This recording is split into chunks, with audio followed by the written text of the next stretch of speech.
What's going on, guys and girls? Welcome to another video. In previous video you showed that I bought the Spyder with basically blown. I got it for dirt cheap, 500 bucks. Engine was totally toast. You can actually see the other engine over there. I wish that I have some type of help to record all the process. However, unfortunately, it was just myself, and this car is meant to be my daily driver, so I need to fix it as soon as possible. I'm sorry, that's my neighbor. And that's what I tried. And I installed the engine myself. But I do want to do a quick video explaining some things that you gotta take in consideration if you're swapping a 1cc from a Celica. This engine is a new one. Is from 2003 Toyota Celica, and I see all the time that it's basically taking the old one out and the new one in, but it's not quite like that. It's easy once you know it, but it's not just taking the old one out and just putting the new engine in. First thing that I gotta mention, if you are going to install 1cc from a Celica to your MR2 Spyder, is that the harness, the wiring harness, it goes all the way from here to the inside the car, and the one that comes with the Celica will not work with this one. I know it might sound silly for the ones that already know, but it's a common mistake, just throwing away this harness and then thinking that the Celica one will work on your Spyder, and that's not the case. So first thing that I want to mention is keep your harness. You're gonna reuse it with the Celica engine. Now the other thing that it's a little bit obvious, but I still want to mention it, is the dipstick. You gotta use the dipstick that was on your MR2 Spyder engine 1cc. You gotta swap it to the Celica engine in order for it to work correctly, or you have a leak and nothing to read the oil level, which is really important. Now, other thing that I'll have to mention is I don't know if you will be able to see it. Okay, down here there are 3 bolts. They hold the axle to the engine.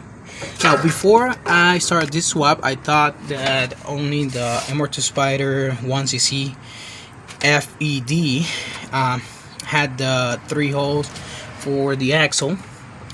Actually, it appears that Celicas also have the 3 holes for the axle, so take that in consideration. Otherwise, you have to tap those 3 holes for the axle. And if you're planning on swapping 1cc engine from a Corolla, it will definitely not have the 3 holes for the bolts. You have to tap it yourself or take it to a shop, so that's an extra cost that you gotta take into consideration.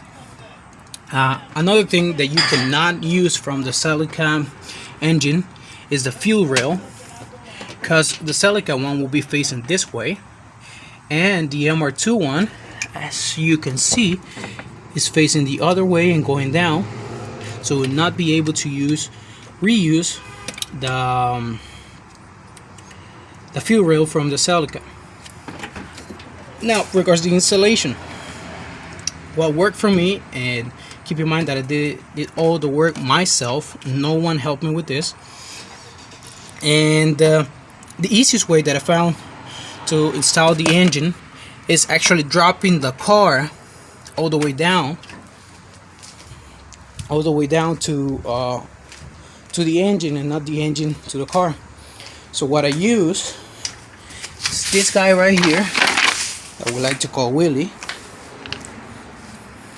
This guy right here, and I place the engine on top of it. You see it has a certain height, and I place the engine in here. Then I push Willie from the back of the car. Obviously I didn't have any bumper or anything.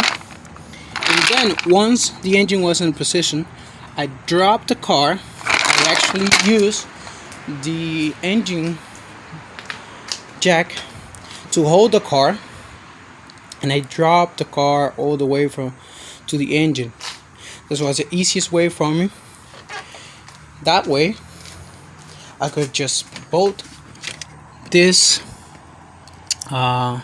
engine mount, and basically the engine is already in once you have the two of this, and then I just jack the car and install the other two mounts. It might sound a little bit it may seem a little bit tricky, but this is the easiest way that I found, at least it worked for me, to drop the entire car to the engine and not bring the engine to the car. Because here's the deal, the engine, as you can see, is a little bit the intake is inside this part of the car, so you can't really put the engine jack over here and try to pull the engine, because you have to be pushing it, and someone else will have to place the bolts for the engine mounts.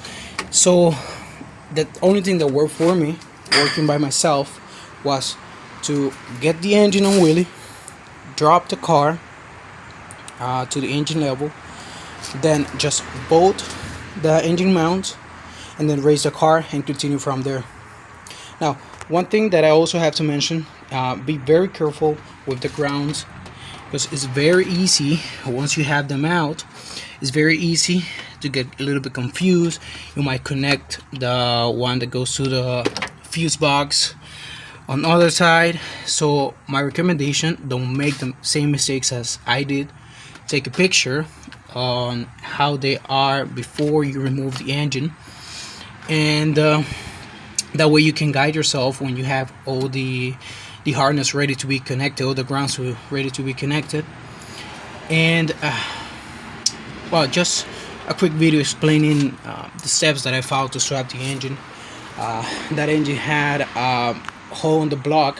I'll show you guys that real quick. I don't know how that engine was even turned on, because I ran the engine for some time when I got the car, and as you can see, it's broken from here, so the timing is totally messed. And this bolt was just like this, and that's the oil pump. So this engine was completely toast, and that's why I need a swap. Now, why didn't I do the 2cc swap? Easy, I don't have the money for it, and I got this engine with a little bit more of 100,000 miles for a really good price, good taken care of. So I'm planning on doing that, just take care of the engine. Now, I did mention at the beginning of the video that this is supposed to be my daily, and that I had to fix it as soon as possible. But I had a problem. I had all the car, everything back in, the car started with no problems, and I add the coolant, I bleed the clutch. Speaking about the clutch, please guys, follow, believe me, trust me.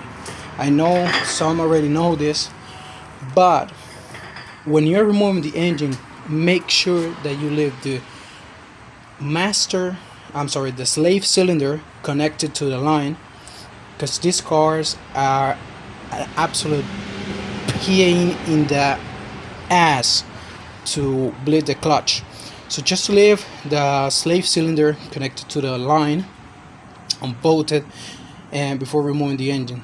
Once again, I had to buy a vacuum pump in order to correctly bleed the clutch. I tried the gravity bleeding, I tried with someone else, pumping the clutch and then opening the bleeder in here. That didn't work. So believe me guys, leave the slave cylinder connected to the line, to the metallic line, when you remove an engine. I believe the steps also work for the 2cc. Now, why am I taking some things apart again? Well, I was driving the car. The engine works, everything works. I took the car for a spin to check if everything was working, if it was not overheating, if it needed more coolant, because I also have to burp the cooling system. Now, just to realize that my transmission, the transmission that came with the car, is totally done. Well, not totally. It works, but it doesn't engage fifth gear. I checked the shift link catch, I checked the cables, I checked the bracket for the cables, make sure that it's completely tight, and it's just not engaging the fifth gear. It might be the C-ring on the gear itself, or just the gear is missing some teeth. The fork might be bent, I don't really know, but I found on the MR2 Spyder group on Facebook. Totally recommend you have an MR2 to join the group. It's just MR2 Spyder group. Very helpful people, a great community. They'll help you a lot. So I totally recommend checking that on Facebook. So I found a guy that sent me a transmission. He sold me his transmission because he's making a 2cc swap with the 6-speed, and I got it for cheap. It should be today soon. I hope UPS drop the transmission today, and I'm gonna swap the transmission now. So I have to, remove all the intake, remove the transmission, and yeah, I have more work to do to finally drive the MR2. Now, I must say I have spent at this point $500 on the car, plus $500 on the engine. That's $1,000. I spent on parts, new clutch, new flywheel, new axles. I spent around $1,600 on this car, which I consider still cheap. If I add the price of the transmission, it will go to $1,800. So basically, I'm gonna have a working car, working MR2 for $1,800, which is not bad, even with the bad transmission that I'm about to swap. So I was trying to make a quick video with some tips in case you want to change the engine, or you need to swap the engine for a new one, and just to keep you guys updated. Thank you very much for watching, and if you like my content, like, share, subscribe. That really does motivate me a lot. I want to make an announcement that I'm going to be uploading very different content that I have uploaded until now. I'm just getting some tools to make different type of videos, so stay tuned.